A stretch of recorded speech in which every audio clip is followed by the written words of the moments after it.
మీకు తెలుసా, చిరంజీవి తన అద్భుతమైన డ్యాన్స్ స్టెప్లకే మాత్రమే కాకుండా సొంతంగా డ్యాన్స్ కొరియోగ్రఫీ కూడా చేసినట్టు 1983లో వచ్చిన అభిలాష సినిమాలో చిరంజీవి మరియు రాధిక కలిసి ఒక పాటకు సొంతంగా డ్యాన్స్ కొరియోగ్రఫీ చేశారు. ఈ పాట సందె పొద్దుల కాడ అని వినబడుతుంది. ఈ చిత్రం ఏ కోదండరామిరెడ్డి దర్శకత్వంలో కెఎస్ రామారావు నిర్మించినప్పుడు న్యాయ వ్యవస్థలో ఒక లాయర్ చేసిన న్యాయ పోరాటం నేపథ్యంగా రూపొందిన సినిమా ఒక గొప్ప విజయం సాధించింది. ఇళయరాజా అందించిన సాంగ్స్ ఎవర్ గ్రీన్ అనే చెప్పాలి.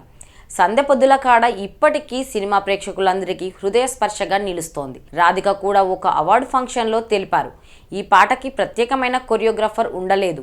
నేను చిరంజీవితో కలిసి ఒక్క రోజులోనే ఈ డ్యాన్స్ కంపోజ్ చేశాం.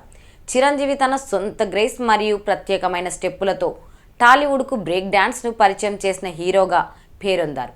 156 సినిమాల్లో 537 పాటల్లో 24,000 రకాల స్టెప్పులు వేసి గత ఏడాదిలో గిన్నిస్ బుక్ ఆఫ్ వరల్డ్ రికార్డ్స్లోకి కూడా ఎక్కారు.